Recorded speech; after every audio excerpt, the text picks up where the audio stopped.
Hello guys so अब चाहिँ हामीहरू चाहिँ जाँदैछौँ सिलगढीतर्फ होइन सो सेफ अर्थ भन्ने जो एउटा एसोसिएसन छ जो फाउन्डेसन छ उहाँहरूले चाहिँ हाम्रो जो पनि गुडिजहरू हुन्छ जे पनि हुन्छ त्यहाँसम्म हाम्रो टिस्टा भ्यालीसम्म पुर्याउन सक्छ भनेर हामीलाई न्युजहरू आइरहेको छ होइन सो हामीहरू पनि त्यो सबै बुझ्नुको लागि जाँदैछौँ म जाँदैछु यहाँ जो छ हेलो जो यहाँ अनि हाम्रो प्रवेश दा छ अनि मनिष जो हामी चारजना चाहिँ जाँदैछौँ सो हिजोदेखिको हामीले अब त्यही सल्युसन खोज्दै थियो अब कसरी के गरेर हेल्प गर्न सक्छ भनेर सो अहिले हामीलाई अलिअलि अब के इन्फर्मेसनहरू पाइरहेको छ सो त्यहीको हिसाबले हामीहरू पनि जाँदैछौँ गाइज अब अन दिस स्पट अब ग्राउन्ड लेभलमा त पुग्न सक्छ कि सक्दैन आई डोन्ट नो तर मलाई एउटा एसोसिएसनले जुम त भन्दै थियो तर अब के हुन्छ कस्तो हुन्छ म त्यताबाट सबैलाई यो भिडियोको थ्रु त भन्दै गर्छु होइन सो त्यही हो हाम्रो मोक्तान फ्यामिलीको तर्फबाट हामीले जति हेल्प गर्न सक्छौँ त्यही अब हेल्प गर्न जाँदैछु होइन सो आजको दिनमा अब त्यो सबै चिजलाई साइड राखेर एउटा ह्युमेनिटी अब त्यहीलाई एउटा साथमा राखेर चाहिँ हामीले जानुपर्छ इन्सानियतको नाते सबै साइडमा राख्नु होइन इन्सानियतको नाते अब सानो हेल्प गर्नु हामीहरू जाँदैछौँ हाम्रो मोक्तान फ्यामिलीको तर्फबाट सो आप्पाले पनि हामीलाई हिजो रातिदेखि नै कल गरेर के भइसक्यो तिमीहरू कहाँ हिँडेको छैन उता भन्दै थियो सो जो पनि हिजो दिनभरि त्यही इन्फर्मेसन कलेक्टमै थियो जो मनी जोहरू धेरै ट्राई गर्यो अब म भयो परवेश दा भयो हामीले होइन तर अब एउटा अपडेट चाहिँ के थियो भन्दाखेरि अब सेवक रोडमै अब त्यहाँबाट है बाटो ब्लक रोडबाटै बन्द गरिदिएको थियो अनि त्यो भइरहेको थियो अनि अब हामीले पनि अब धेरै कुराहरू बुझेर अब आज चाहिँ एउटा डिसिजन लिएको छ अब अस्तिबाट नै थियो मलाई एकदमै अब होइन यो कुराहरू भएकोबाट नै मनमा चाहिँ अब तर अब अहिले जति सक्दो अब हामीले आफ्नो इन्डिभिजुअलले नै गरिरहेको छु होइन अब आगामी दिनमा के हुन्छ अब लेट्स से के हुन्छ तर अब यो चाहिँ एकदमै अब जो दुःखद घटना घटिरहेछ सिक्किममा भयो टिस्टामा भयो है अनि यहाँ हाम्रो नर्थ बङ्गालमा आफ्नै अब बङ्गालमा पनि त्यस्तो भइरहेछ सो अब म चाहिँ कस्तो भन्छु भन्दा स्पेसली अब जति पनि अब यो प्लेटफर्ममा छ युट्युबरहरू छ अब एउटा युनाइटेड भएर चाहिँ सबैले चाहिँ यो टाइममा चाहिँ है आफ्नो कन्टेन्टलाई चाहिँ साइडमा राखेर चाहिँ अब यो जति पनि अब हाम्रो यो एरियाबाट बिलोङ गर्छ युट्युबरहरू जति पनि सोसियल मिडियामा जति पनि इन्फ्लुएन्सरहरू सबैलाई चाहिँ एउटा कस्तो छ भन्दाखेरि अब मनबाट है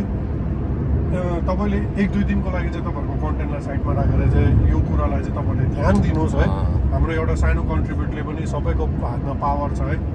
अब सरकारले पनि गरिरहेछ मिडिया पर्सनले पनि गरिरहेछ आफ्नो हिसाबले एनजिओहरूले पनि गरिरहेछ हामी पनि त एउटा कमिटी छ हाम्रो पनि होइन हाम्रो एउटा कम्युनिटीमा अब हाम्रो पनि केही हुन्छ हामीले पनि कति गर्नु अब योगदान होइन सानो गर्नुहोस् तर त्यो समुद्रकोमा पानीको एउटा सानो के गर्दैछ जस्तो अब ढुङ्गा भएर चाहिँ नबस्छौँ होइन ढुङ्गामा चाहिँ घमण्ड धेरै हुन्छ हावाले उडाउनु सक्दैन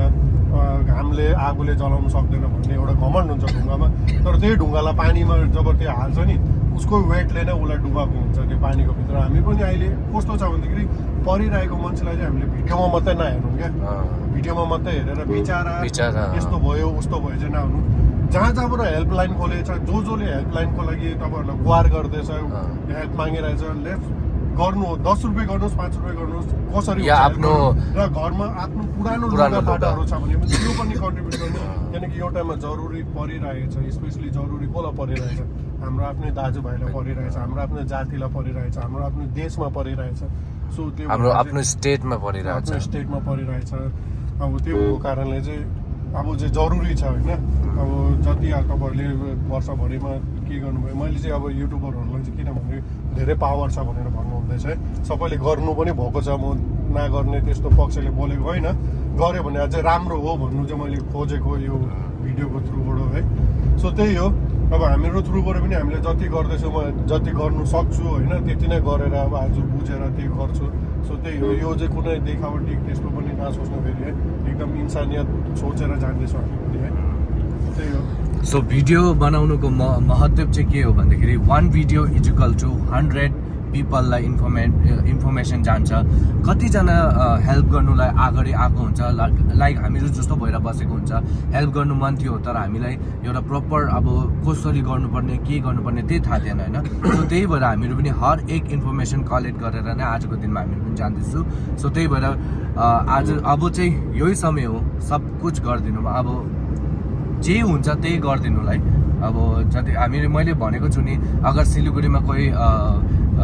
अब सिक्किम जाने या त्रिवेणी बस्ने मान्छेलाई यहाँ होटल तिरेर बस्नु पर्दैछ भने हाम्रो घर खुल्ला छ तपाईँहरूको लागि। तपाईँहरू आउनुहोस्, बस्नुहोस्, जति दिन जबसम्म रोड बन्दैन तबसम्म पनि तपाईँहरू आएर हाम्रो मोक्तान फ्यामिलीको घरमा आएर बस्नु सक्नुहुन्छ होइन। सो त्यही हो हाम्रो तर्फबाट। क्यापेसिटी छ त्यति क्यापेसिटी म घरमा दिन्छु है। हजुर, यो कुरा पनि म हामीले यो फ्यामिलीहरूले जति पनि हुन्छ अब है त्यस्तो फेसिलिटी त दिनु सक्दैन होला बेडहरू यताउता, तर जति सक्छ तपाईँहरू अब घरको क्यापेसिटी अनुसारले तपाईँहरू त्यो अनुसारले मान्छे आएर बस्ने भयो भने एकचोटि मेसेज गर्नु रेडी छ। लोकेसनहरू सबै मैले भनि पनि रहेको छौँ होइन। सो त्यही हो, हामीले हेल्प गर्ने भनेको अहिले नै समय हो। सो त्यही हो, नट ओन्ली त्यहाँ अब जुन चाहिँ एरियामा भएको छ त्यहाँ मात्रै कतिजना यहाँ फसिरहेको छ, जो अब कोही मेडिकल ट्रिटमेन्टको लागि आएको होला, होटलमा बसिरहेको होला, उनीहरूलाई पनि गाह्रो साह्रो परिरहेछ नि हामीलाई फोन गर्नुहोस् हो, हामी आफ्नो अब गाडी त अब म्यानेज गरेर पठाइदिन्छु, यहीँ बस्दा पनि हुन्छ। तपाईँहरूलाई त्यस्तो प्रब्लम हुँदैछ भने पनि घर म आफ्नो मेरै घर पनि दिन्छु हो, हामी सबै त्यो छ त्यहाँ यहाँ आएर पनि बस्दा हुन्छ। जति क्यापेसिटी छ त्यति अनुसारले तपाईँहरू आउँदा हुन्छ। सो त्यही त हामीले पनि अब तपाईँहरूलाई ठुलो मद्दत त गर्नु सक्दैन तर एउटा मेन्टली मद्दत चाहिँ गर्नु सक्छ। अब जतिजना मेन्टली प्रेसर भएर बसेछ उहाँहरूलाई हामीहरू सानो एउटा हाम्रो फ्यामिली इन्भाइरोमेन्ट दिएर हामीले हेल्प गर्न सक्छौँ। सो अनि म तपाईँहरूलाई यो एउटा पेज पनि दिँदैछु जसले चाहिँ तपाईँहरूलाई गान्तोक जानु या सिक्किम जानुको लागि चाहिँ तपाईँहरूलाई फ्री सर्भिस दिइरहेको छ। मर्निङ कति बजीबाट कति बजीसम्म हो भन्दैछ। सो तपाईँहरूले उहाँहरूलाई पनि कन्ट्याक्ट गरेर उहाँहरूसँग पनि तपाईँहरू बिहान बिहान सर्भिसमा जानु सक्नुहुन्छ। उहाँहरूले तपाईँहरूलाई फ्री राइड दिँदैछ गाइस। सो जतिजना पनि गान्तोकमा बस्ने व्यक्तिहरू हुनुहुन्छ उहाँहरू यहाँ फस्नु भएको छ भने तपाईँहरू यो गाडीको सर्भिस पनि एकताल बुझ्नु होला गाइस। सो अब हामी सिलगढी जाँदैछौँ, हेर्दै गर्नु होला ब्लग।